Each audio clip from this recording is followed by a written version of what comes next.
and welcome to another Madaxeman Army List podcast. This week we're going all Meso-American for you. We're bringing in the Aztecs, the Incas, the Texcallans, the Chinantecs and the Mayans, all the full set of lists that for all your bright coloured paints. This week we've also got a unique new tie-up with Fighting 15s, who are selling ready-made army packs at a discounted rate of some of the lists that we're featuring in this podcast. So what's not to like? Loads of army lists, hopefully a bit of educational chat, and also some cheaper figures. What a great week. Don't forget, all the lists that we're going to talk about here as well will also be posted on the ADLG wiki on the Madaxeman website. So sit back, get ready and enjoy our Meso-American special. This means war.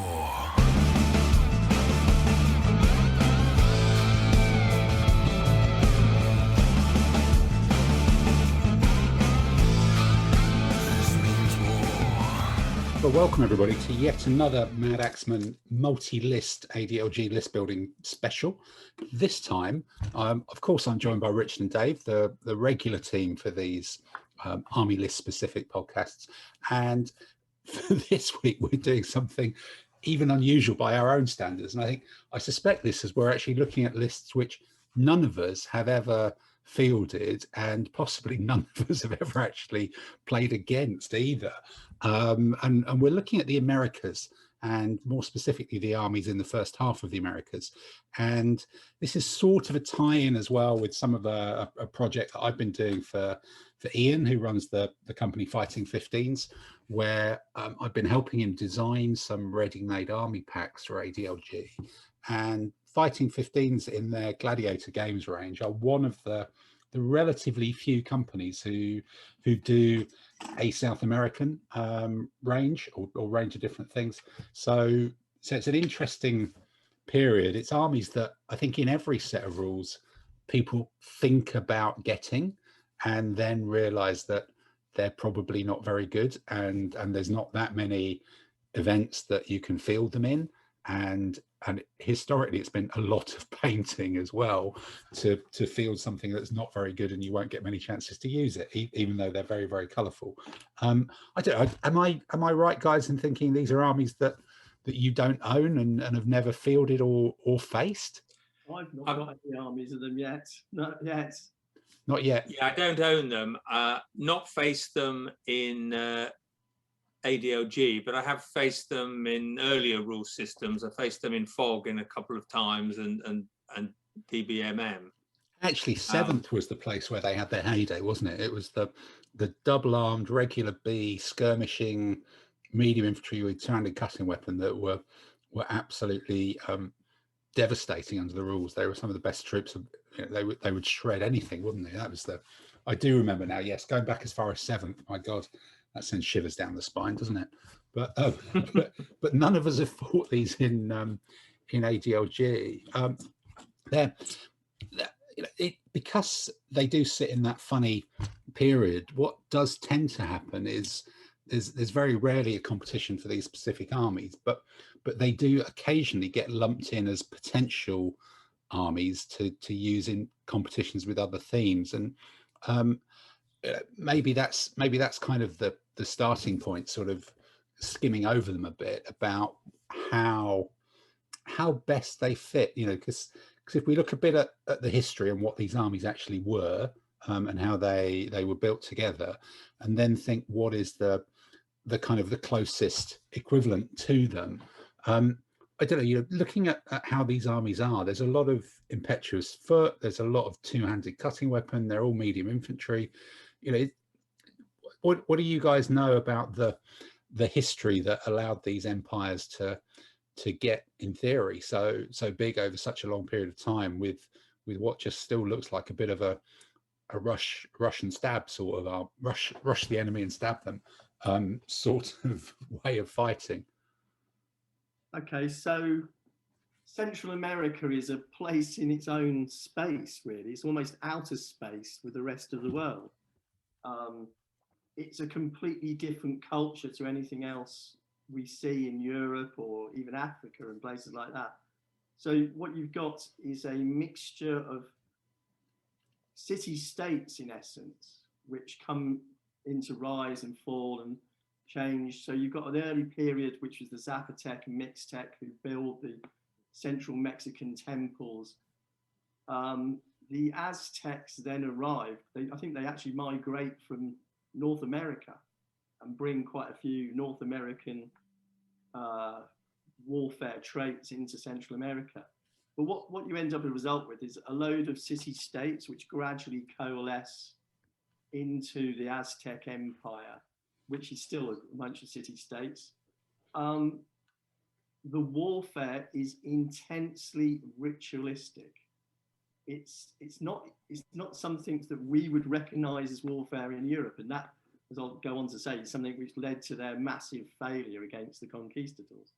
So the object of warfare was to not kill the enemy, it was to take prisoners, take them back to your city, and then sacrifice them in the most gruesome manners you could possibly find. The Aztecs actually, at the height of their, probably just before the conquistadors arrived, are actually surrounding other city-states like the Texcallans, and almost every year they have what they call a flower war. So they declare war on the Texcallans every year, and they show up with their army just to sort of supply 10,000 warrior prisoners to take home and sacrifice on their temples. So it's a ritualistic method of warfare, but that doesn't mean that they're not sophisticated. They're very sophisticated in a lot of ways. They have a noble military elite who live together, are religious, who live in dormitories and things like that, who are the famous jaguar warriors and eagle warriors and things like that. But then you have a lot of other people, and there's a way that youths become members of the nobility through, you know, you're marked up like a North American, if you know, with the feathers in the hair. The more people you kill or take prisoner in battle, more point take prisoner, the higher status and ranking you get in society. Is that sort of why these armies don't appear to evolve in a technological or style sort of way? Because the Mixtecs and Zapotec list is, you've got to kind of eyeball the dates to realize that it's before some of the other ones. They're not massively different. They're kind of evolutions of each other. But then when the Aztecs arrive in Central America, they find the old Zapotec temples and it's deserted. Some of the societies thrive for maybe, some of them in South America, more than Central America, can go on for about 100 years. Some can go for 500 years, then they disappear, leaving traces of themselves, and then they rise up again under a kind of a different name. But they all do, yes. I mean, it's essentially Indian warfare without the horse. If you think of the Western movies, it's very much similar to that. But it's got a certain level of sophistication in their society because of the religion. These are religious cults. And I think the thing I was going to go on to say is that we actually do believe their total mentality was something completely different to Western mentality. So it wasn't the technology of the conquistadors when they arrived which destroyed them. It was the shock and awe of seeing something completely different, which completely destroyed their headspace. Their consciousness was blown by the arrival of the Spanish. And the idea of Spanish running up and going, right, I'm going to stab you through the body with a bloody great iron sword. The warriors they were facing were like, no, that's not how you do warfare. Smack me over the head, I smack you over the head and take you home and then bleed you dry and throw you down the side of our pyramid. No, and they might have been able to recover from that, but while they were going through that psychological shock, they were then faced with waves of illnesses from various European pathogens, which by some estimates decimated 90% of the population, which obviously for quite an intensely religious society inevitably tends to be seen as the deities aren't pleased with us when that many people start dying in the streets. So certainly not, 90% losses, I guess, is technically a reverse decimation. There's probably another Latin word for it. It's your survivors are decimated, but something like that. But, there's modern historians who are saying the same in North America, that we've actually underestimated the destruction that the epidemics brought by Europeans did to the Americans. I mean, even while the conquistadors were there, people were starting to die in droves in the Aztec Empire. Absolutely appalling scenes. And I've been fortunate enough to visit some of these sites, and the sheer scale of some of these cities and the size of the pyramids is really awe-inspiring. I mean, these if you think at the time, I don't know what London was in 1500, but maybe it was 50 to 100,000, and some of these cities were probably 250,000 people. So they were vast cities, and culturally very sophisticated. Going back to the military point, I think partly it's they didn't have the horse, so that limits a number of developments. They didn't make much use of the wheel. They didn't have a lot of metalworking. Obviously, they used gold a lot, but they didn't use much bronze or iron. So a lot of their weapons were obsidian embedded into hardened wood. There are subtle differences if you look through the armies. Some make use of long spears versus swords. There does seem to be a shift around 1300 away from use of the atlatl and into the rise of more melee and impact type troops. So that suggests part of this population move that Dave was talking about beginning to impact things. So there is quite a lot of similarity in some of the warfare styles to some of the hill troops that you find across Europe and the Middle East. So initially more impetuous swordsmen, but then perhaps a rise of impact. So a bit similar to some of the Italian hill tribe lists. The big missing, obviously, is cavalry, but quite a variety. If you like bow, if you like impact, if you like two-handed weapons, you can find all of those in there, but no armor really. So that makes for a fairly limited version of rock, paper, scissors within these lists. Yeah, you've only got two of those things. It makes it tricky. So if we look at the way the army lists in Art de la Guerre are divided, you've got the ancient, and it's just saying what's the best one to drop these Mesoamerican armies into if you were including them. Clearly they work as a standalone period, but there's a limited number of people at the moment with these armies. But if you look at the list breakdown, you've got the ancient period, which is Babylon, Egypt, Middle East, and just about into the beginnings of the Celts and the Mycenaeans. You've got the classical period with the Macedonians, Carthage, start of Rome. You then get the Roman period where you start getting a lot more Goths and Sassanids and Parthians and things like that. And I guess I'm assuming that once you get beyond that, there are just too many cavalry with pointed sticks who will just run these people down. It's difficult to almost look to see where else they might fit after those first three. But maybe across sort of ancient, classical, and possibly Roman, or possibly some of the subsets of that, where would you say these things are not just going to be a speed bump? I think unless they're facing good shooting cavalry or impact cavalry / knights, including heavy chariots and cataphracts and all those kind of things, I think they have a good chance. Because if you're against, say, a Celtic heavy cavalryman and you are an impact medium swordsman, well, you get your impact if the heavy cavalry charge you. It's only if the heavy cavalry has impact that you're going to lose that.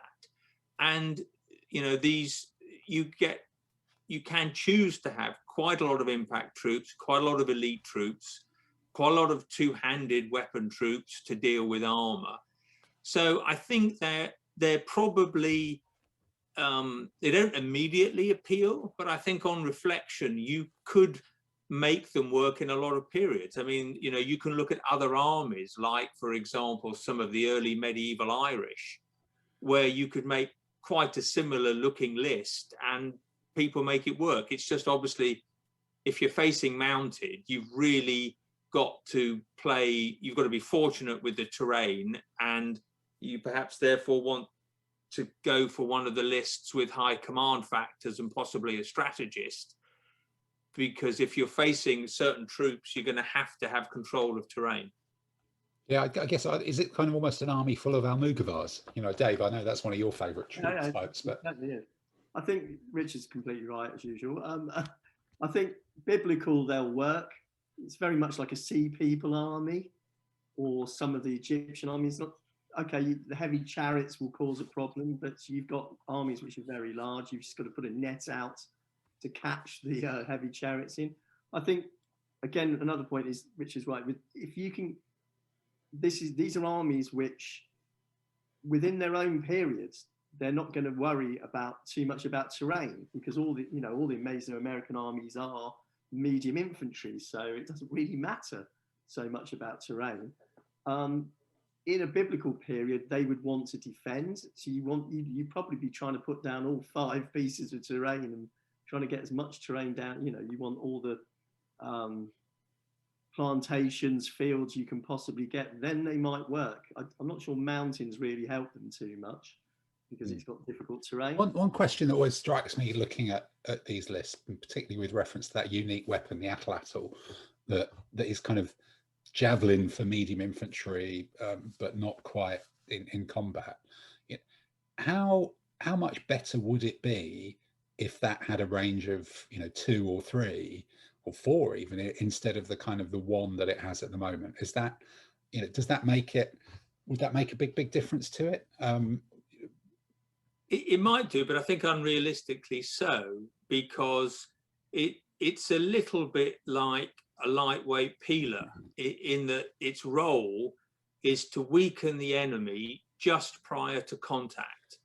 It's not a skirmishing weapon, really. It's, in the ideal sense, you move up to within 1 UD, throw them at the pikeman or the non-armored spearmen or whatever that you're facing, hope to wound a third of them, and that just gives you an edge as you then close to contact.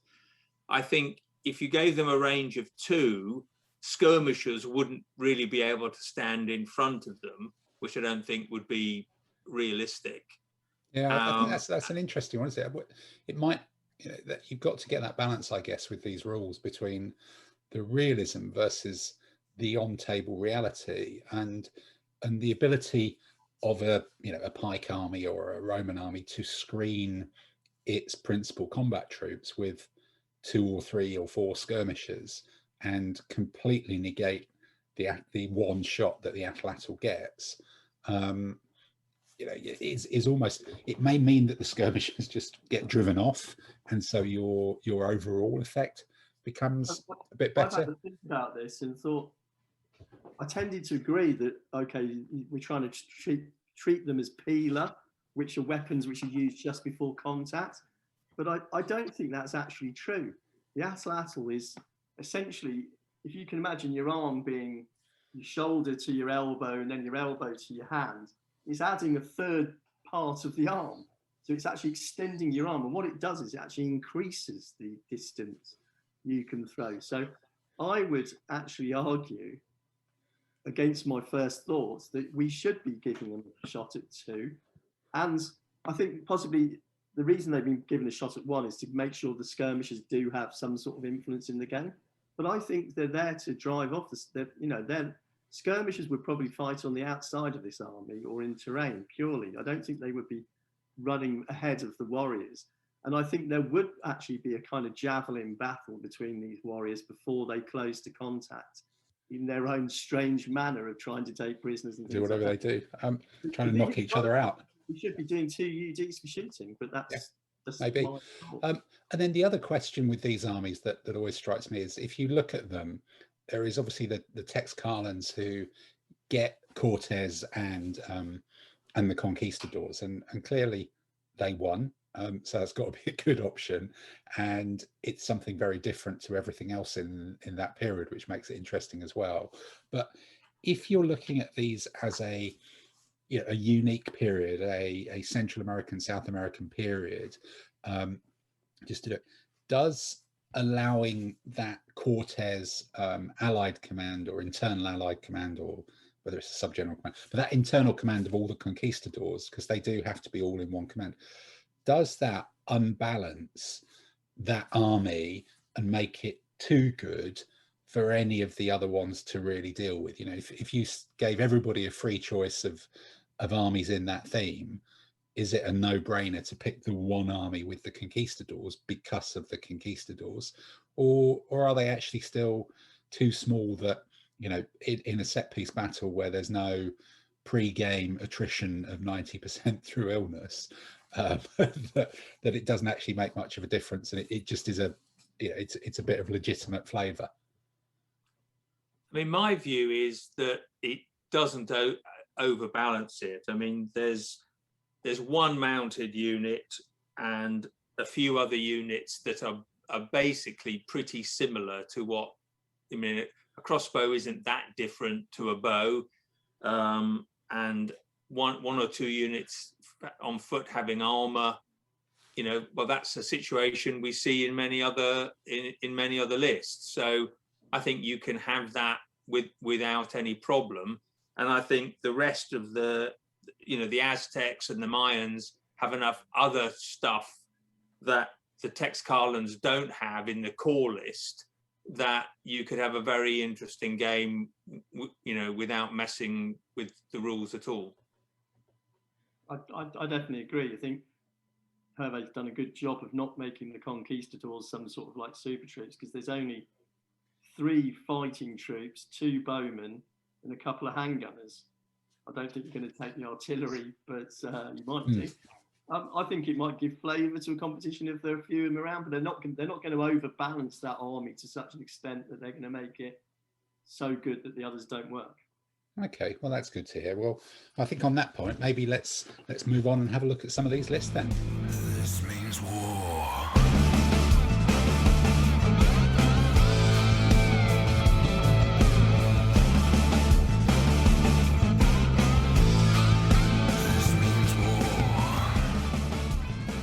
Okay, well, let's have a look at the list, and we've decided to start with the famous one, I guess, which is the Aztecs. Now, this is the list that I pulled together, and this is the list that's based around this interesting challenge that Ian at Fighting 15s gave me, of trying to create a legitimate, viable kind of 200-point list using about 128, 130 figures, then picking out from those from this particular Aztec list. So what I've done, I think, looking at these lists, which are a little bit similar, there's different ways of doing it, but what I've tried to create is, first of all, a big list here, 26, because you are trading that against the ability, again, you are trading attrition here, and then trying to get a mix of different things in the different commands so that they're not all uniform. You can lead with different things. You do get a little bit of a different flavor with it. So first of all, you're using the Jaguar and Eagle warriors. I've taken them as medium swordsman, 2-handed elite, just to get that extra +1 when they start winning, so that they can carve through things. A couple of skirmishers with bow or sling to screen them, and then 3 of the Atomi, which are medium sword impetuous. So you've got 6 combat troops there.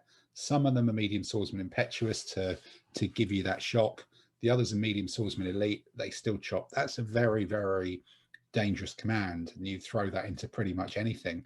Well, it's because anything you'd find in this period, but you'd have a go at Romans with that, to be honest, full frontally.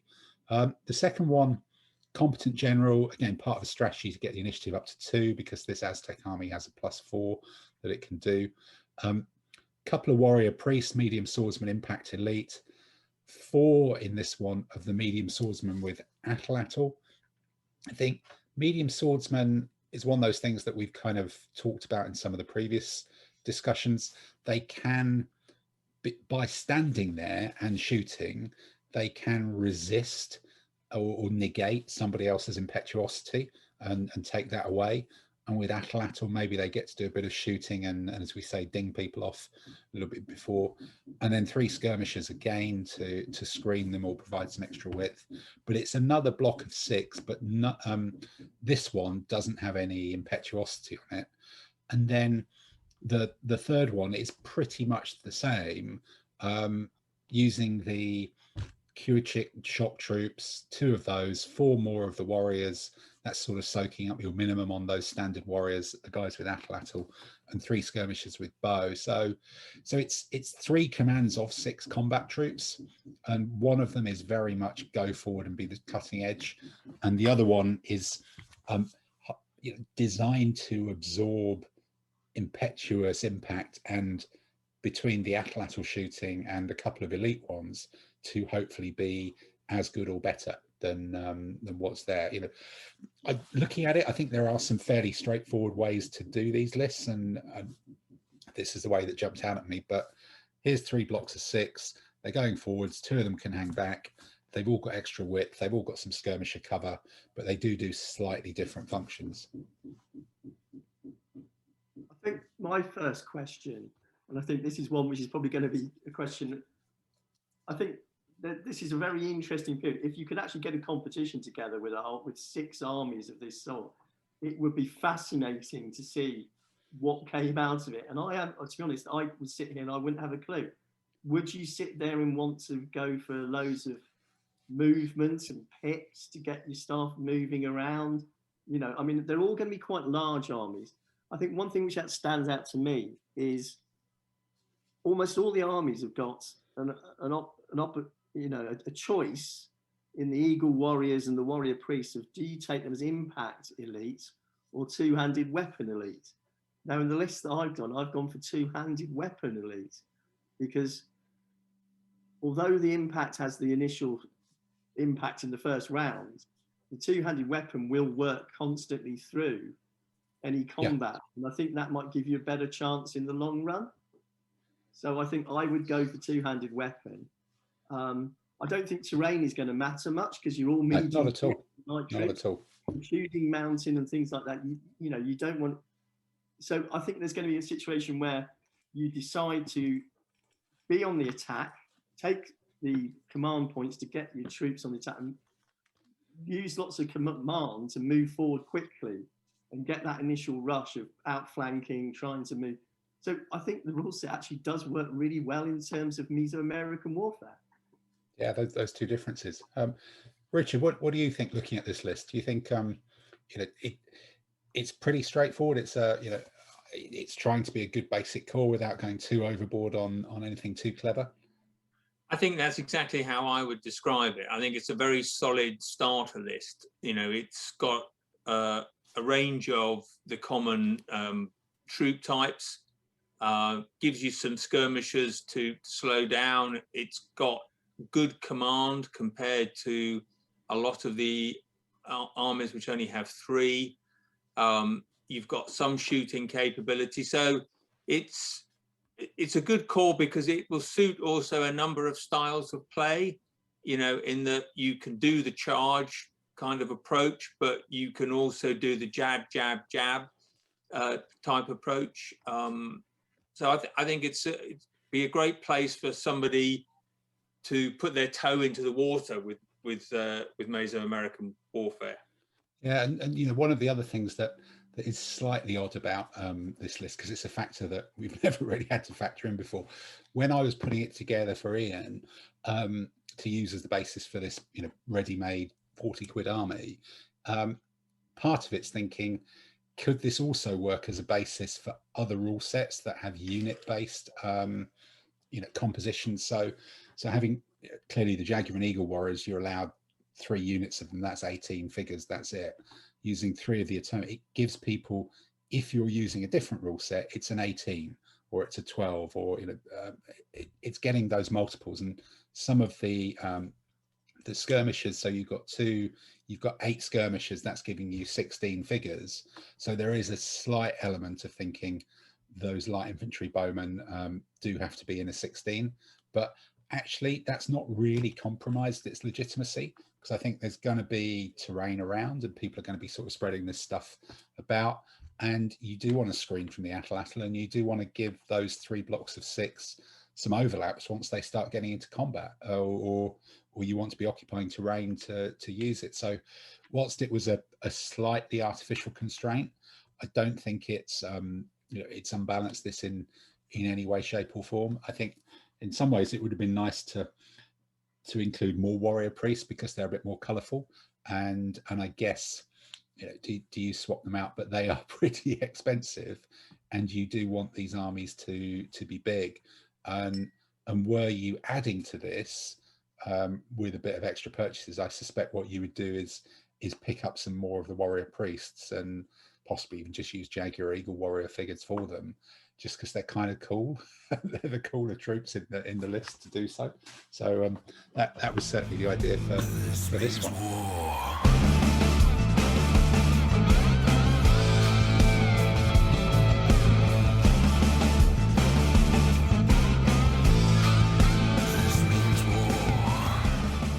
So let's have a look at another Aztec list then. And Richard, I think this is one that you've put together. I can see that you've got initiative of 2 as well. I guess when you've got 4 there, you want to be doing that. And yours is tiny, 24. You've not made 26. But so talk us through your 3 commands, because this one is a little bit different to the way that I put mine together.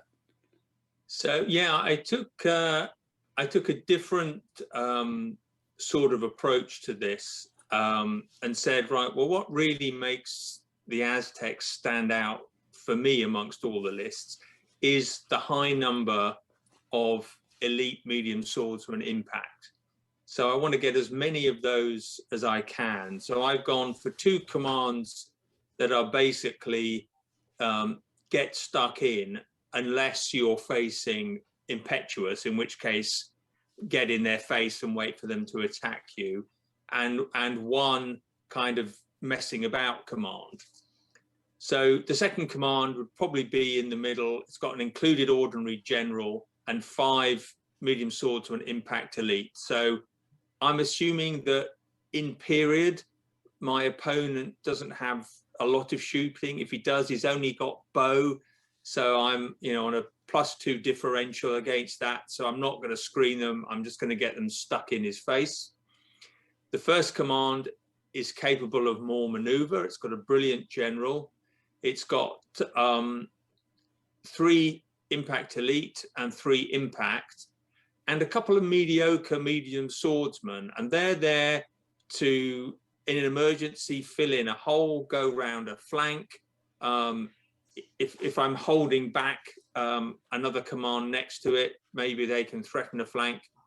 And a couple of skirmishers, just in case there's some difficult going on the flank, to help pad that out and just give it some flexibility. Then the third command, again, has a brilliant commander. 4 of the atlatl swords, 2 without, simply because I couldn't afford the points. And then some bowmen. I've chosen to take the Otomi as an elite bowman because I'm thinking, well, there's a lot of medium troops here with no armor. Maybe a lot of things will only be on a protection of 1. If I can get an elite shooter with some support, maybe I can make somebody really think twice. So, and with 9 troops capable of standing in the line of battle, I think that's quite handy. So compared to your army, Tim, although there's 24 versus 26, I've actually got 22 width because I've only got the 2 skirmishers. Yep. So I think although it's a smaller army, it's got a longer line of battle. So I as I say, very much one for fighting Meso-American warfare, but I think this is going to give hopefully people a hard time, and you get more color by having more of the fancy troops. Yeah, which is all good as well. No, I think it's interesting looking at the 2. It's there is that. I think we talked about it in the the inverted commas history section. It's what is the role of shooting to erode the enemy before combat, and I think this would be fascinating. This is a better in combat, or certainly in the first round of combat army, because you're right, there's more impact and there's a little bit more elite as well. However, it with no skirmishers, you're taking a call that you can get through the skirmishers, and it would be that interesting trade-off between, does throwing out 8 bowmen light foot in front of an army slow you down, give you room to maneuver behind it, ping off a few little hits, give you a little bit of extra width, whereas this one concentrates the shooting in those 1 elite and the 2 normal bowmen. But then, as you say, it's about toughing out the shooting and getting in there. So you do actually, it is that it's paper, scissors, stone, but not the normal paper and scissors and stone. You know, eight Yes. skirmishers would not normally be one of those options in other periods, but in this much more limited period, you've just got to find a different paper, really. I don't know, Dave, what's your thoughts on this one? I just look at this, it's fascinating because you sit here and think, oh, only 24 units, when, as we'll see from some of the other lists, we've got 27s, 28s, 29s and things like that. But then Richard has only gone for 2 skirmishers. So in actual fact, he's got as many fighting troops as some of the other armies, which are padded out with skirmishers. So then you have the issue. Then I've done a list for Texcallan, and I've put a unit in the centre of the army, which is unreliable and fairly weak, so I can attack on both wings, which is a standard way of wargaming as such. But then Richard is going to go straight through the middle of my army with 5 elite impact troops. Yeah. And then I'm just sitting here thinking, bloody hell, you know, in the army list I've got for Texcallan, I've got 4 medium swordsmen and a mediocre bowman, which I'm going to put down first, unreliable in the centre of the table. So I get to look at where the rest of his army is. But that is just not going to stand up to that central command. And I'm sitting here thinking, actually, this would be a fascinating competition, because composition of the army, who puts down first? No one's going to have massive initiative because there's no light horse. So who wins the initiative is going to be a bit of a complete dice fest. So there's going to be a lot of issues and interesting points. And again, some interesting points, and then a lot of carnage when they get into combat as well from both sides. The question of, do you go impact or do you go 2-handed weapon? And I thought go 2-handed weapon, but Richard's going impact, and I think, you know what? I think that's right. You can argue the toss either way on it for sure.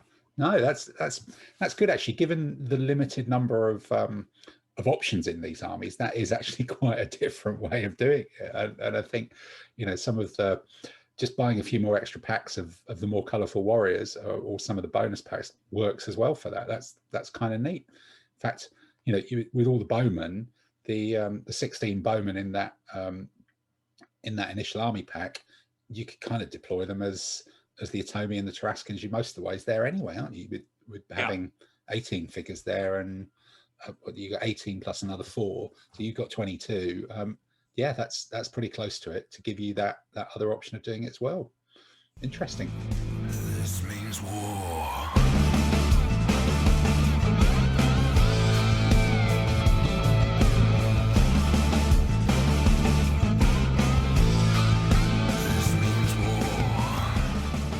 Okay, so let's move on to the Texcallans, or Texcallans, I think, as it used to be in some other sets of rules. I'm not sure if there's a opinion and a Wade Giles version of pronouncing Meso-American armies that I've missed. But looking at this one again, this is one where, you know, clearly you've got those same core of warriors that appear in the Aztec one, and you do have that same sort of mix of military orders as well. But you do get some kind of different troop types as well. You've got medium spearmen here, and you've got swordsman bowman mix as well, those mixed units. And again, you know, we've talked about our medium spearmen or our medium swordsmen, just kind of sort of the underloved troop types at the moment. But in this period where there are limited opponents and clearly only one mounted unit is you could ever possibly meet, they do become kind of much more generic troops with a function. So what I've done here is really go for scale on this one. This is 28, which is starting to get up to that, oh my lord, it's 30 sort of number. The initiative is what the initiative is. You can't do a lot with it, and I've done a very straightforward breakdown of 3 competent generals.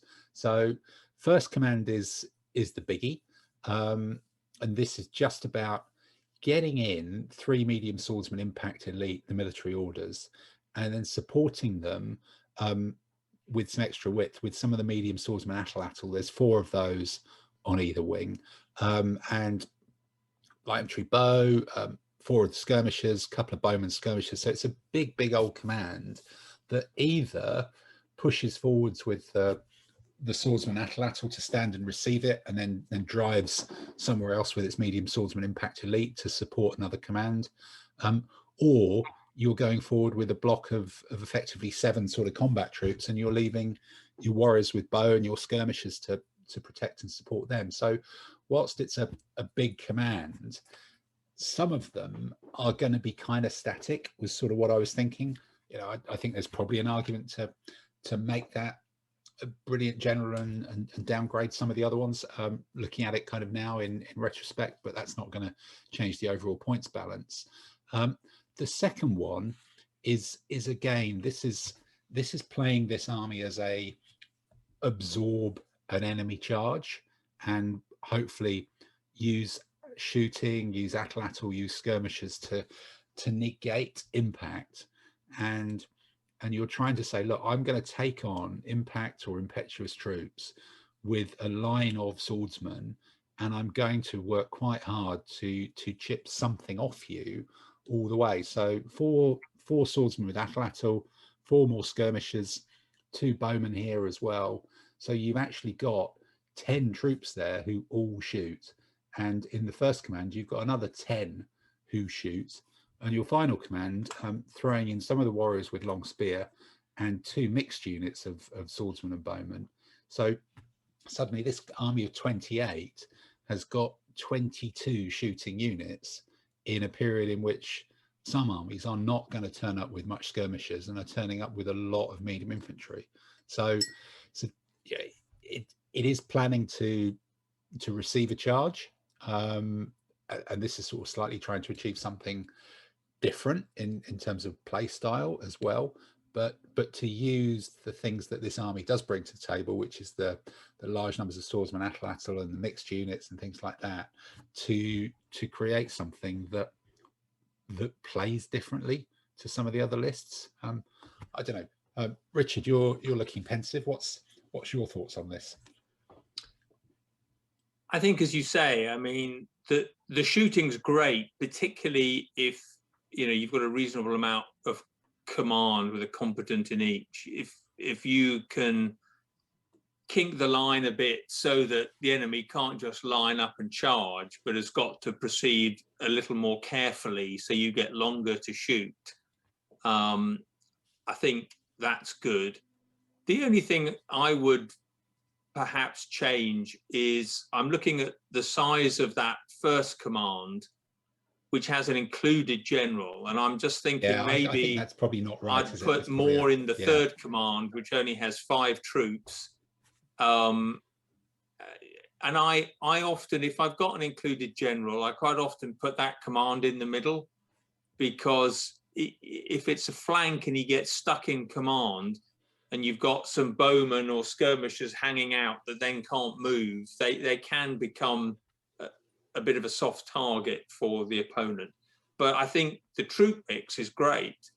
Again, in period, I wouldn't be so in love. I mean, the medium spears are nice to have because they're different, but if there might be enemy impetuous swordsmen, I'm not sure I would be so keen on going with spearmen. Yeah, no, I think of just trying something different. And yeah, sure. And you're trying to, I suppose you're trying to run them at that. Suddenly, if they do find that they're fighting Cortez, it's their happy day, isn't it? That's exactly what they're there for. Yes. Suddenly it's Christmas time for them. Dave, what are you thinking on this one? I think the lists are really well designed to reflect the Meso-American. The Texcallan are the traditional enemy. As I say, every year the Aztecs surrounded them, came in for their flower war where they drag off prisoners. So it's a weaker army because it doesn't have as many elites and things like that.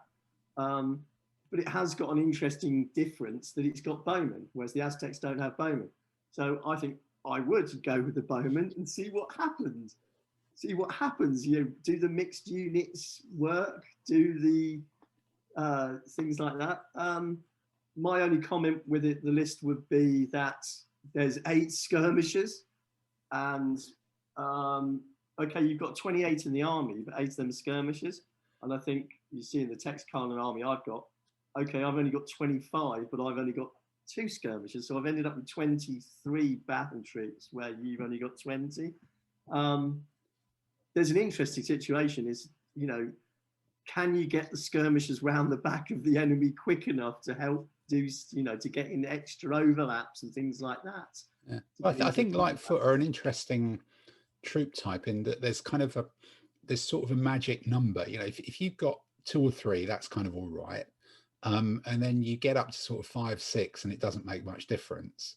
But then when you start getting 7, 8, 9 or more, suddenly it's a problem for the enemy to deal with, just because there is so many of them, and you know, they're popping up everywhere, and your volume of plink plink plink shooting does start to add up, particularly as say in this period when all your opponents are just medium foot, there's no armor around. Okay, there's a few elites, and possibly, you know, any enemy with 2 or 3 Lightfoot, that picking it the traditional way, 8 of them are going to start bullying that and potentially chipping away at it quite quickly. So, you know, it's just trying to think of different ways to choose the list to maximize the unique characteristics about it. Yeah, and the other advantage you have by taking so many light infantry is that you can surprise the opponent by going for mountains, which most people aren't going to bother with. Then you get some real advantages there, and also even in the plains you can go for more terrain, whereas your opponent may think, well, most of this is rough terrain, I'm medium foot, it doesn't really care. But it makes a big difference if you're 4 skirmishers versus 3 medium swordsmen in a field. Well, then they can stand and have a chance, whereas in the open they're dead. Yeah. So yeah, I do think in this period the skirmishers are a lot more tactically interesting than they might be in some others. It is something you were thinking about as we're talking. It's like you could actually, skirmishers could end up being really important. If a skirmisher hits into the rear of a unit, it takes off another level. It's really, you know, if you can overwhelm the other person's skirmishers and get around the back of his army, then you're going to make a difference in the combat. And if, you know, taking the camp becomes, you know, there's no defended there's no fortified camps. Fortified camps, exactly. There's a lot of questions. You could actually sit your center of your army back on your own back edge, put your skirmishers halfway across the table, slow the opponent's army completely down to get into your back edge, and hope maybe fold your Lightfoot round the back and then start charging them into the rear of the enemy. You know? Yeah, they, you know, in a world without light horse, they're my theory is they're almost light horse. You know, they are. The only difference is, in a world without heavy infantry, if you bring them within 2 to shoot, unless you've got a contiguous line, which again, advantage of having 8, the enemy can slip a medium swordsman behind you, stop you evading. So you do need to use them with a high level of command, I think, in order to keep them safe. In decent blocks. Okay, well, look, Dave, let's have a look at your Texcallan list. This means war.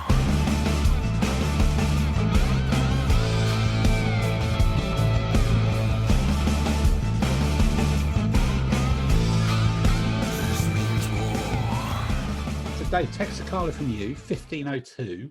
I think that's technically in a different rule set, but why not go late with these ones? Oh, so 1402, I think, yeah. 1402, possibly. So you've gone 25, half-hearted, but as you said, it's a lot more combat troops. So 3 competent commanders again, none of them included, and you've got a 10, a 10, and a 5. So talk us through, run us through each of these 10s and then the 5 and how you see this list being used.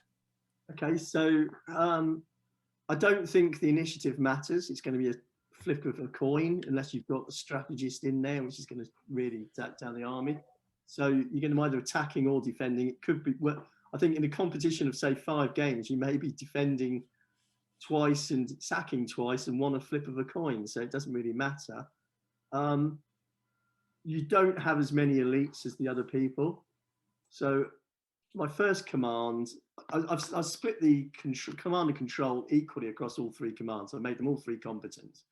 So I'm going to try and get the maneuvers. You know, there may be some situations where you throw a 6 on the pit dice and you may get a chance to maneuver someone out into a position, a strange position. And that's where I'm using the bowmen. I think the bowmen are going to be there to offer targets to the enemy, whilst I try and maneuver the warriors to get into advantages. Hence putting some mediocre bowmen in there, which is an old trick, and you know, combining mediocre bowmen and good bowmen. So the bowmen are going to get their shots, whatever. They're going to get at least 1 shot. If they drag something down, they've got more of a possibility of surviving. Are you seeing those 4 bowmen being used as a block, or are you seeing 2 2s on either side of your block of 6 warriors? No, I'm trying to turn the army into 4 commands again, as usual, one of our old tricks.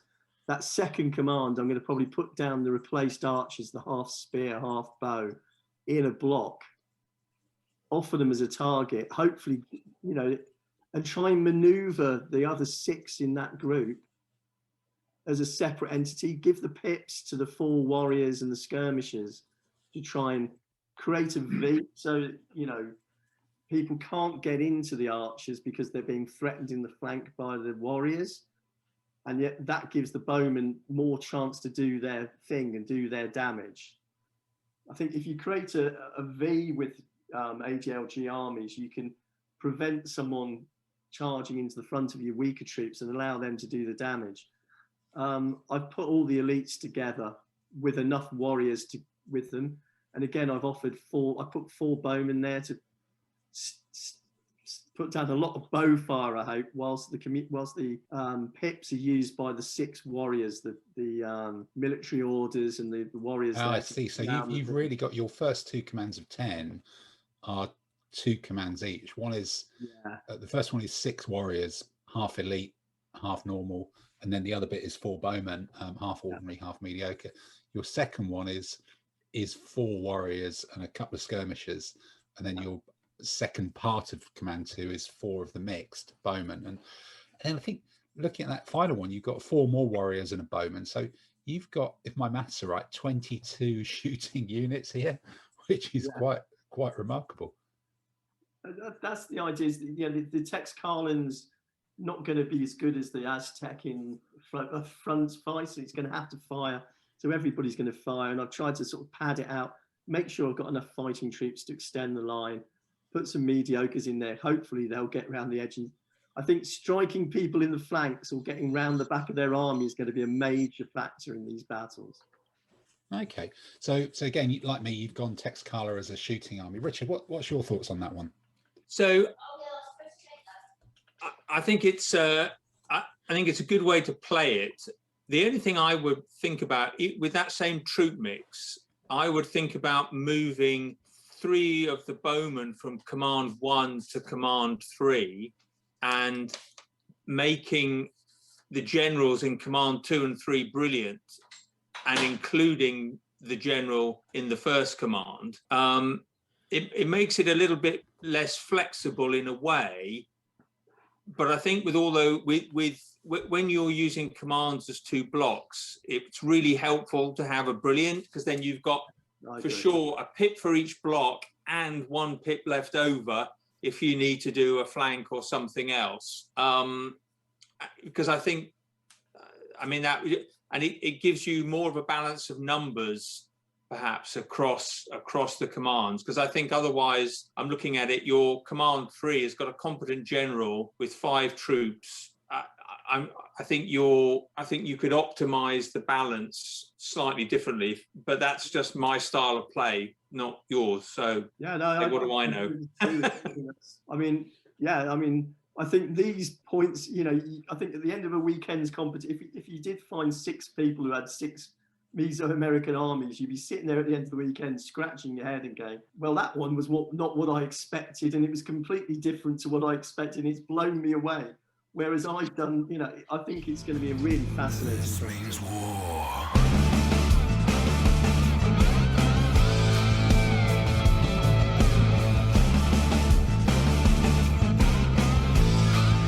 This means war.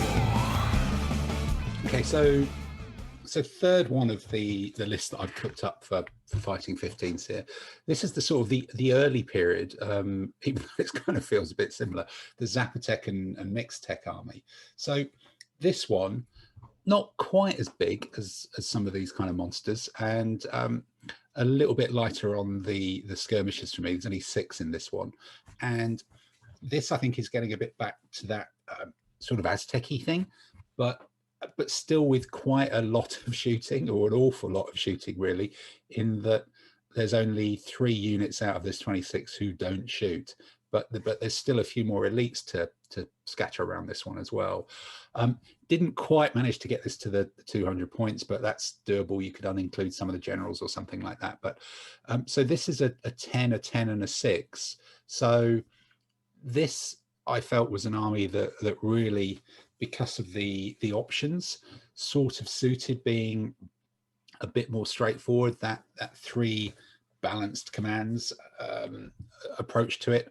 And again, looking at, it would be uninclude the generals, wouldn't it? So what I've got in first command, 3 elite medium swordsmen. It's a shame that they don't have all that kind of, you know, clever impact stuff, but elite with atlatl medium swordsman is about resisting someone else's charge and chipping the way with a lot of shooting. 3 more medium swordsman atlatl just to pump out the shooting, gives you a combat width of 6. 2 bowmen to take that width up to 8. You operate them together, it's giving you another better chance of of pinging people down, and a couple of slingers as skirmishers as well. They're fighting off the 8 skirmishers in my other armies. The second command is pretty similar. It's, instead of the 3 medium swordsman elite, I've gone for 3 medium swordsman 2-handed weapon, the nobles and warriors, to take to give it a different, that theory, Dave, you know, is it impact, or is it surviving the first round through your skirmishers, through your shooting, through your atlatl, through your elite, and then winning in the long run with some of those.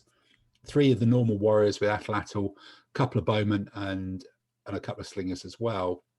And then after that, it's just sort of, what do you do next? And it's just a smaller command doing something very, very similar, which is 4 more warriors with atlatl and 2 with slingers. So you really are, in this one, you've got 6, 9, 13 atlatl shooters and 4 bowmen. That's 17 units here, which are shooting at a base factor of 0 to try and pump out some damage on the opponent before they get in. And it's a strange way, again, you're thinking of absorb someone else's impact and sort of start to grind them down or swamp them, but without those impetuous troops and things like that, you do have actually a lot of maneuverability with medium foot. In other rules, they would have been drilled or whatever. They're non-impetuous. They can move and slide and spread out and things like that. Possibly you do try and use a bit more of the terrain here and to make those armies that are reliant on driving forwards with some real sort of strong strike troops, make them, pull them into different shapes and try and get them to break up and chase you around a bit in a maybe a more stylized form of warfare. So I think, Dave, have you put together one of these lists for us? What do you think of this one? I kind of looked to the other ones, the Chinantec and the Texcallans and things like that. To be honest, I'm kind of looking at this first. I'm thinking medium swordsman atlatl elite. Wow, I'm thinking I haven't sort of noticed that combination. They're only going to get 1 shot with the atlatl, but then it's elite. Well, you know, I think in this period, these armies are going to come together, and everybody on each side has only 3 hits. There's quite a bit of impact. There's quite a bit of 2-handed weapon. So those combats are not necessarily going to go on for too long. So having an elite shot with the atlatl, knocking 1 hit off 3 hit units is hugely significant, really. So, you know, it's only the 1 hit, but if it works, it really, really makes a difference. So stack up with that if you can. It's kind of throwing up a question of like, do you offer up some troops as things to get killed whilst you maneuver with the other things? I think there's going to be a very much of a situation in these games where you come up, pin the enemy, shoot with your atlatl, but keep something else spare to try and get round. So, you know, extending the line is going to become really interesting. You know, one unit round the side is going to make one hell of a difference. And a skirmisher as an overlap is going to make a big difference as well. Are you saying that, you know, deliberate sacrifice is part of the military culture, that Exactly. the way these armies are used? I can see where you're going with that one. The blood involved as well. Yeah, exactly. That's it. Yeah, a blood sacrifice to help you win the combat or win the war. So definitely. Yeah.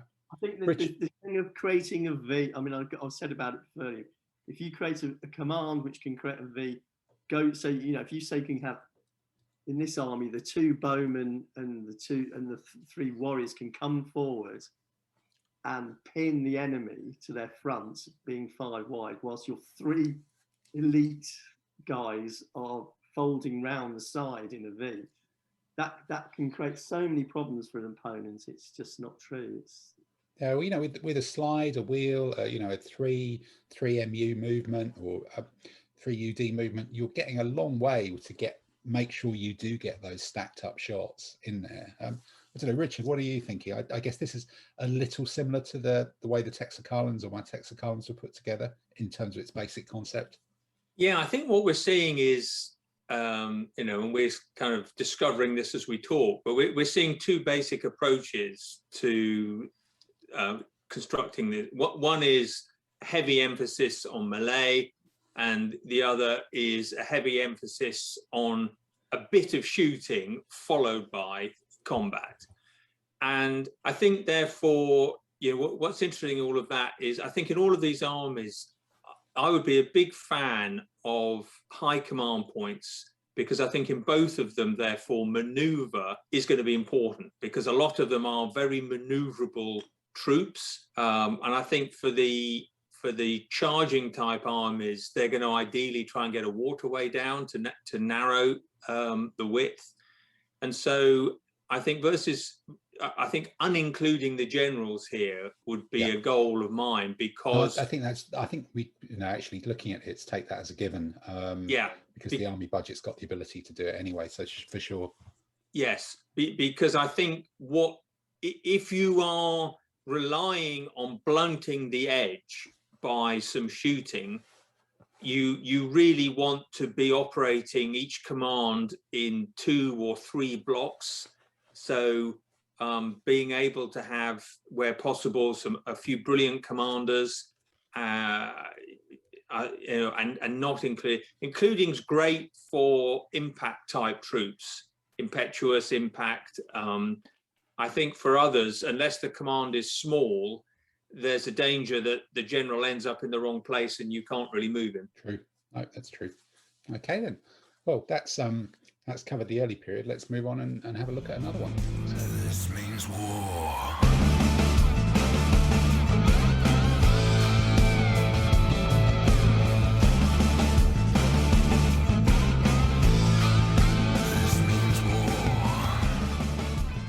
As we get into the final stage here now, Dave, you've pulled up one of the different lists out of here, which is the Chinantecs from, again, the very back end of the period. This we have talked about these armies being similar but different, and finding a different way of paper, scissors, stone. But this one kind of feels like it's almost the 4th thing in your game of paper, scissors, stone here, which is kind of fascinating.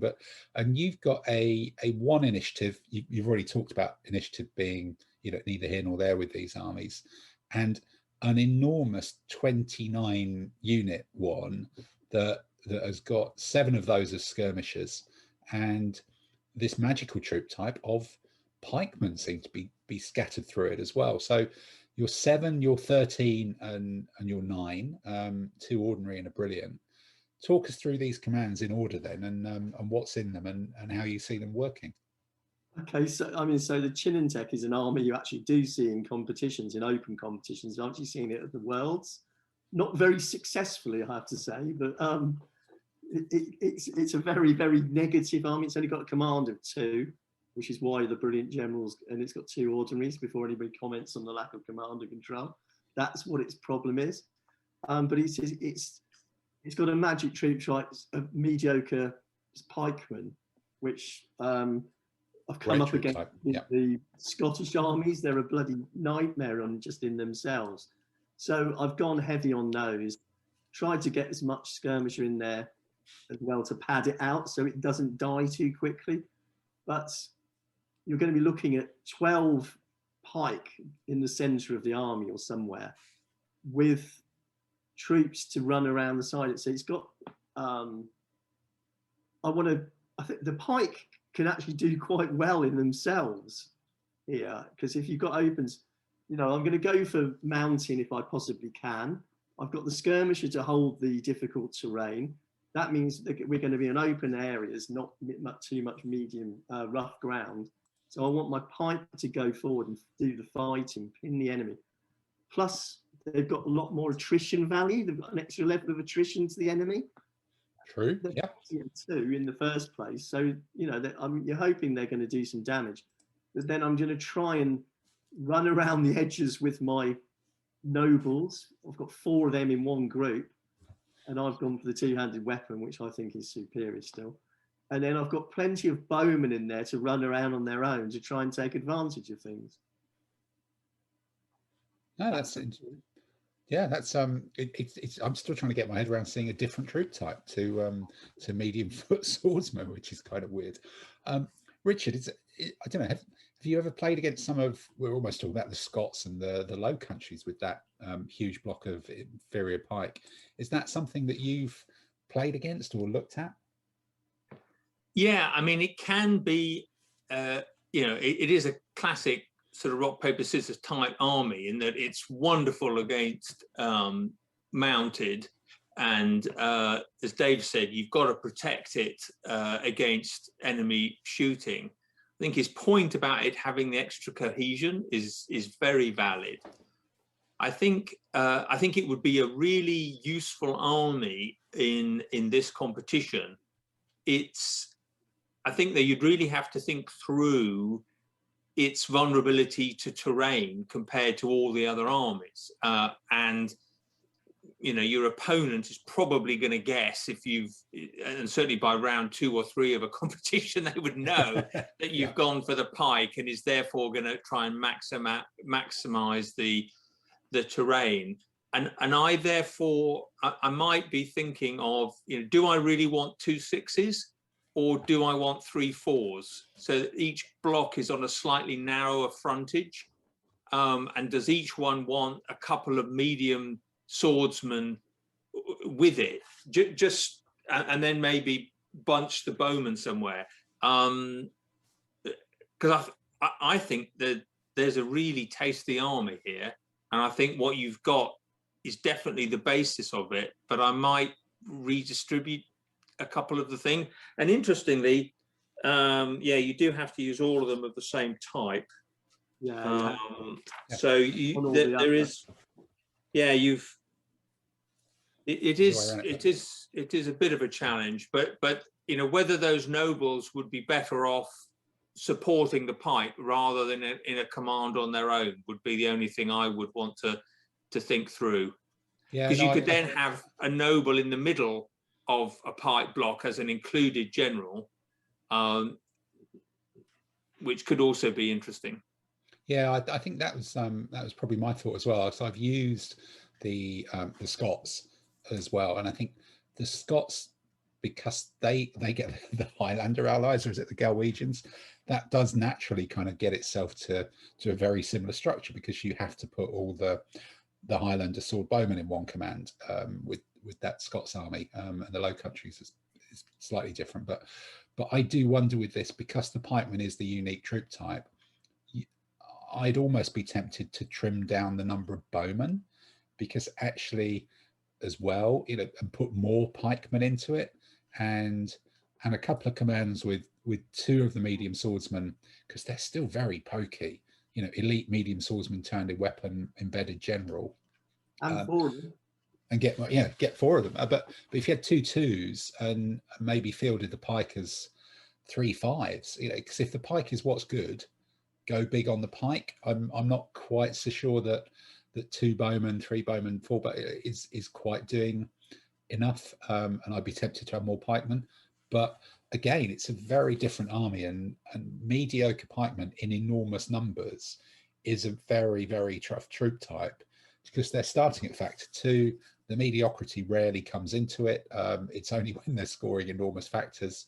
They do have those 4 hits. They'd be very hard to grind down, but they're also very tempting for elite impact to have a good old go at, because you think that you can do them, but you are sort of grinding them down, and they only cost 8 points versus your elite impact stuff is 10, 11, and you do sort of swamp people with the rest of the army. In each command, because I think the most you're going to face of impact swordsman is 4, so you're always going to have an overlap, and once those troops come into your pike, that leaves the skirmishers completely free to maneuver with all the pips, and hopefully they're going to start shedding off on their own way.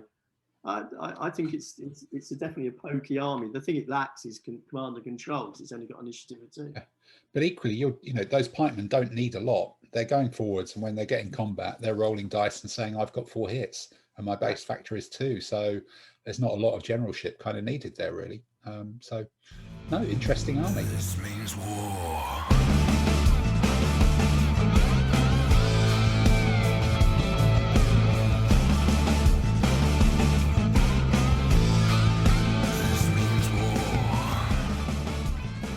So finally then, I think this is the last one of the ones that I've kind of cooked up for Fighting 15s, which is a Maya list, and another 26. And I think this is much more, you know, Richard, you'll like this one. There's a lot of kind of combat here going on, and not too much faffing around and waiting. So this is a list that gets all sorts of different troop types, and I've kind of gone for punch, but a little bit of variety as well. And it's sticking some combat troops in people's faces, but then having enough maneuverability to exploit flanks as well. So what you've got here is a 9 and a 10 with again, I've just split competent commanders here. There's maybe an argument for making one brilliant, but 2 medium swordsman impact elite nobles, 2 medium swordsman turned weapon, ordinary ones, the nobles again. That's 4 very good combat troops. 1 other medium swordsman mediocre, which is that, you know, that reserve or that extra width, and a couple of bowmen, one ordinary, 1 mediocre, and a couple of slingers as well. So this is really a 4 quality infantry delivery weapon with 3 supporting troops and a couple of skirmishers, but you're getting those good troops in, and using the fact that you're committing 4 good troops out of a command of 9 to give you the resilience to allow that 200 weapon or that eliteness to work. The second command, very, very similar, only sort of marginally bigger. The same mix of 2 medium swordsman impact elite. This one I've gone all impact, so the nobles are medium swordsman impact as well, a bit more punch. A medium swordsman, 3 bowmen here, just again a medium swordsman mediocre, medium swordsman impact. This really is going to dominate terrain, and 3 bowmen, 2 ordinary, 1 mediocre is starting to put out quite a lot of shooting, and a couple of slingers as well. And then looking at the you know, one of these lists is, what do they get that's unusual, and why are you going to pick this over everything else? And the Mayans get elite javelinmen, which you know, the shooting is good if you're fighting a base factor of 0 and you're elite. That's pretty cool. They can sort of stand up to other things a lot better in rough terrain. You're assuming that other people's really good combat troops are going to be charging down the open and trying to get into combat. So when elite javelinmen, which is an almost unknown troop type, can sit in terrain or up a hill, even impact swordsmen are going to, normal impact swordsmen are going to think twice. And you add to that 4 of the Toltec mercenaries. medium swordsman impact elite, they're really that's really dangerous, but something that can very well go into terrain and support their flanks, and then a light infantry bow as well. So here you've got 4, 4, and 4 get into combat troops. You've got 2, 4, 8 elite combat troops and a couple of elite javelin as well that are there. So 10 of these are elite out of a 26. And I thought this is actually quite an interesting army that looking at it, you think there's a lot I could do here. There's a lot of clever things I could pull together. Yeah, I agree. And it kind of would be a classical Indian army's nightmare.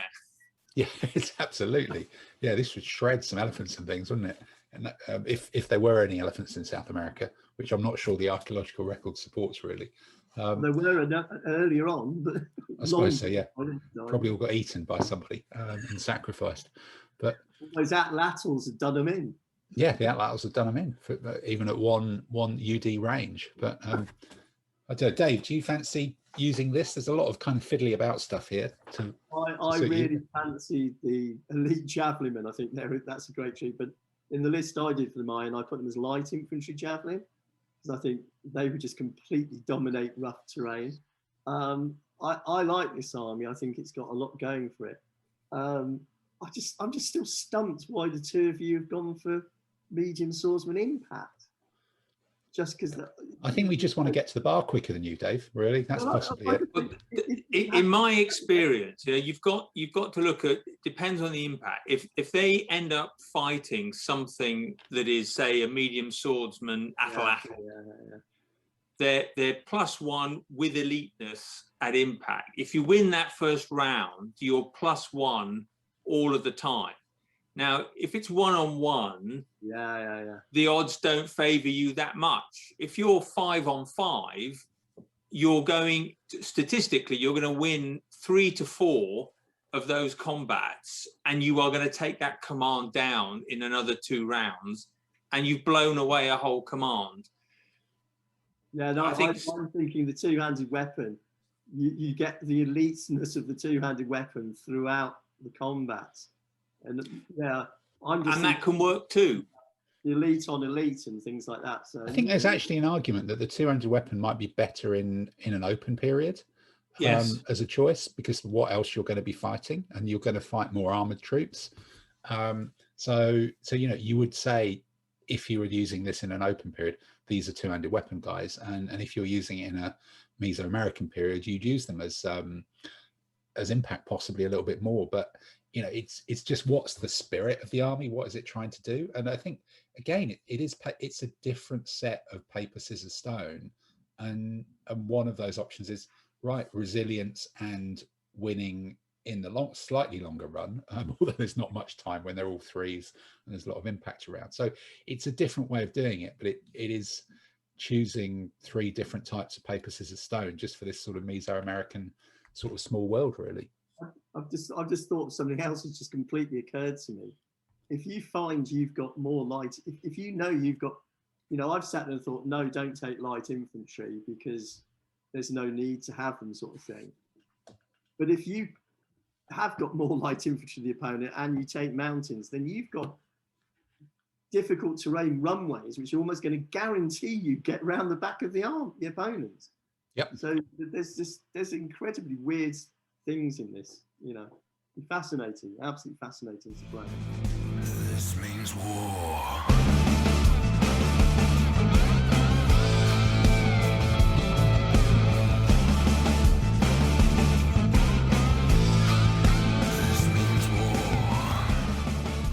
Okay, so we're sneaking in an extra one for you as a bonus here, or possibly I forgot that we were going to do it and rounded it out just before that clip of music. So Richard, this is your Mayan list, initiative of 1. You've gone 27 here. The question is obviously, what have you done with the javelin men? Where are they? And I can see you've gone light infantry javelin, but talk us through your thinking on putting this one together. Yeah, so I think a bit like Dave was saying, I thought in this list it has light infantry javelin, which a number of the others don't have. It has forest instead of mountain, and I just thought, okay, this is an opportunity to try and use that to dominate difficult going and try and hope to have some difficult going. So a bit similar to yours, I've gone for a mix of impact and two-handed weapon, but I've concentrated mine into 2 commands. So the first command is 4 elite medium swordsmen impact, 2 two-handed weapons, 2 mediocre swordsmen, and 2 elite light infantry javelin under a competent general. Whereas the second command is 4 impact elite, 2 heavy weapons, and 2 light infantry bow. So again, 12 frontage combat, the mediocre swordsman and the elite light javelin to give me some capability to probe around flanks. And then the third command, 4 ordinary bowmen and a mediocre bowman with a couple of medium swordsmen and a couple of light infantry javelin. So very much something where you're looking to put down, as we've discussed before, with bowmen, once you've got 4 or 5 wide, you're putting down quite a long range barrage of fire there that opponents know they're going to have to be facing for 2, 3, maybe 4 rounds, with the idea of the medium swordsman and the light infantry javelin to really kind of push up ahead, slow the enemy down, and just make them a bit more cautious about flat out charging the bowman, so that again you can just apply that bow fire over more turns. But that whole command there is to distract a wing of the enemy while the other troops do the damage in the center and on the other flank. That's actually very different, isn't it? Thinking of a good spot there with the forest as an unusual terrain piece that just does give you some different options. And again, I was just attached to how can I make those Zion-Bob as good as possible and make them elite javelin, because that's unique. But it's a very, very good thing that in a period with limited number of skirmishers, light infantry javelin elite will absolutely shred anyone else's skirmish screen and can stand pretty decently against other troops in difficult terrain as well. They're a very solid troop type, and obviously they can kind of run away and work with the archers. Dave, what's your thoughts on this one? I'm trying to look. I'm looking at my Mayan list and thinking, what? I can't see much difference actually. Yeah. Weirdly enough. You obviously like this one, then it's good. Yeah. I think when you get 4 bowmen together, or even in this case 4 bowmen and a mediocre bowman, 5 bowmen, that's one hell of a lot of shooting. And if you can pin from the sides of the enemy to stop them, I think that looks like a target for people. But if you protect their flanks, get that V going, then it's very hard to get into those bowmen, and those bowmen will then just sit there and start shooting away at you without any consequence, really. And I think that can be a very powerful tactic in this. I think you're going to end up having to attack the command 1 and command 2 in order to get to command 3, if that makes sense. And if you don't attack them, those bowmen are going to be getting into the flank. So I think that's a really good way of doing it. Yeah, that command 3 it's kind of bait that bites back, isn't it? Really, in some ways, so it's kind of an interesting thing, because you would just go, yeah, I don't want to fight the other 2, I'll go for that, and then you sort of get bogged down trying to get into them. It would suddenly be a lot more tricky. I actually think you're going to end up going, oh damn, I can't get in. You think you're going to sit there and go, oh, the bait is going to sit there, and you're going to go, oh, that's really nice and juicy for my impact swordsman and my elitist swordsman and things like that. And then you go, but I can't avoid the guys on the 2 sides of them, the impact elite guys of that. I'm going to have to fight them to get to the bowman. Then it's the bowmen who are going to be hitting you in the flanks, weirdly enough. Yeah, there's a theme with all of these armies about having commands which are designed to go forwards or go backwards or stand or absorb or probe or just attack. You've got all those different options with the way these lists put together that give you, again, I keep saying it, a different set of paper, scissors, stone to do in this period to the normal paper, scissors, stone things that we're used to from designing ADLG lists. No, that is really interesting. Okay, well, thank you. And that definitely is all of the lists that we're covering this week. This means war.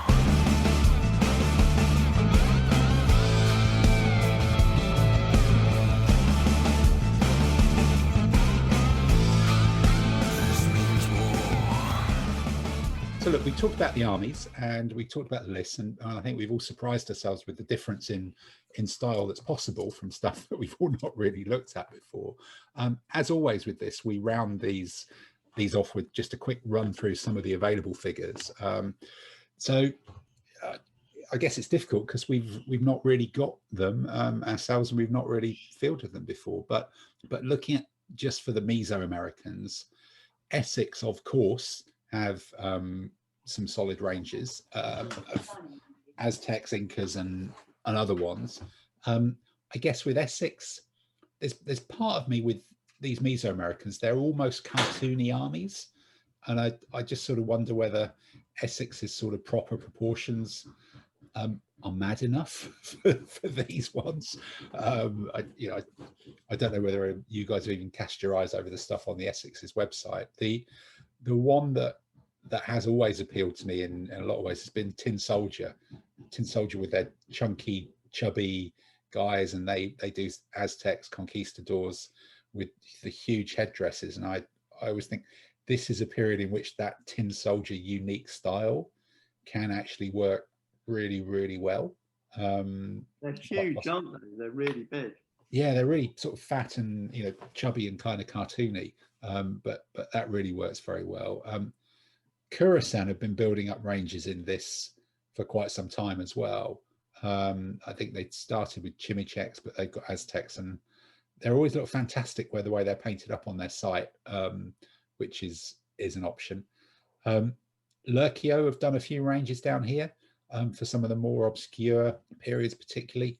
I think I painted one of those up I won it as a DBA army in a competition as a prize, and painted up and sold it on eBay. And they were, I think, Lurkio has a couple of different designers. I think these are in the short, stubby, cute hobbit end of the thing, which it gives them a particular flavor. And then obviously the gladiator range from Fighting 15s, which I've done some of the lists for, they've got about 40 different figures. There's almost too many different types of the Jaguar and Eagle warriors to use for some of them, but I don't think they do the is it the Chimichec that you do, Dave, with the pikemen? And then we do something for that. Okay, and then Naismith, if you can find Naismith and Roundway, they've got some kind of nice Aztecs, and then there's once you get to some of the more obscure ranges, Irregulars have got some more, Minifigs have got a few, Aztecs and Incas as well. Everybody tends to do Aztecs and Incas if they do it before you get into the more Chupis and Amazonian Indians and things like that. So there's actually quite a range of different places to buy it. I don't know, Dave, I think you were saying that there's actually somewhere, if you look on the right, obscure bits of Amazon on the Amazon, not Amazon, you can find, is it a Duncan Head book or Well, I thought it was Duncan Head, but it's actually Ian Heath. It's Ian Heath, okay. Who can tell them apart? I'm sure that'll insult them. They've never been seen in the same room together, have they? No. I mean, we all completely depend on the WRG books for all our knowledge, and I don't think the hobby would exist without those books. So Duncan Head and Ian Heath, we praise you, love you, and are completely dependent upon you for so much. But there's Ian Heath wrote some books for one of the 25mm, not Warlord, I think. He did some really strange books. He did one on 19th century steppe armies. But he did one on the conquistadors, and it's very, very hard to find the actual book. But there's a Kindle, a version of it, and it's very much like the old WRG books with the line drawings and the detailed description, and it's fantastic. Go get it. It's got all the nice line drawings and it's got all the shield designs, like we all love that sort of thing. So that's a really good one to get your blood going for that sort of thing. Okay. With the manufacturers, I find the Essex ones a little bit too animated. They're sort of like bowing forward and spreading their arms out a bit too much. They're perfectly great figures, but I think of the lot of those there, I would go with the gladiator ones for the moment. I've not looked at Eureka. Oh, they're the Hawaiians and things, the really strange ones. I think the other people are making Lurkio are making the odds and sods, the strange ones, like the things which aren't around. I don't think anybody would mind you mixing it, apart from the most brutally difficult person mixing it all up. Yeah, no, I think there's probably quite a lot of opportunity to mix, the bowmen and the skirmishers and all the rest of it together, and a guy with an atlatl is a guy with an atlatl at some point, but there's a real good opportunity to paint them up with some pretty bright paints. And there's an awful lot of stuff on the internet where people have painted these and posted them online, so there's plenty of ideas there.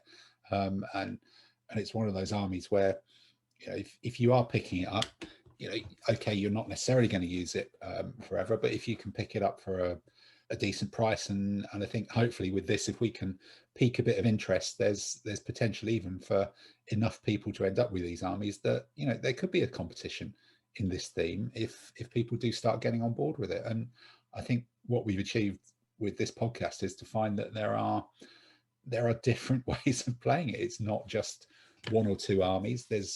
And just slam into each other and roll some dice. There's a lot of different styles that you can play to give you an intellectually challenging game, as well as just kind of well, hey, look at these, they're all pretty pretty, let's put them on table, put them into contact, roll some dice and take them off table again and drop them back in the box out of it. There's some real interest in playing these armies, and whether any of them quite make it into an open period, I don't know. Possibly we found a few more who could do that in this way as well. I don't know, maybe that's the point to round it off on. Having looked at this multitude of lists and poured through this, Richard, Dave, do you feel a bit more confident that these armies could be viable in those first two periods in a classical or a biblical era competition? More so the biblicals, I think, because there's less mounted around. I think mounted caused them a major problem, and you'd had to be very defensive. I think it'd be just great fun to paint all those eagle warriors and jaguar warriors if you could get the right figures and get cracking into it. I think you could make them work in an open period, but I think there are certain troop types, as there are for many armies, but because they don't have that much variety. If you came up against a late medieval army with lots of heavy armor, yes, because if the problem is, although you've got an answer to many things, it's hard to put it in a single list and then have something that is still strong. So I think you'd have to. I think it wouldn't be a complete disaster. I think you could win games in an open competition, but you'd have to love the army. Rather than be, hoping to have an edge. Fine. And that's a perfectly good thing to choose an army based on. Yeah. But really then we're saying, hopefully be inspired by some of these lists, go pour over them yourselves. And if enough people go out and buy one, we can run a totally different, the brand new paper, scissors, stone. It's probably obsidian, wood and water and blood competition to do which beats which, and if we can get enough of us with these armies, we can all put them on table and have a very, very different weekend, and have a very confused weekend, very confused and very colorful weekend. Okay, well, look, on that basis, we'll say goodbye and thank you for listening, and we will be back with another one of these army list specific podcasts soon. I guess hopefully soon we'll be able to start talking about version 4 lists as well, as that appears to be getting more and more imminent. So possibly some excitement for you there as well. So thank you for listening, and goodbye, everybody.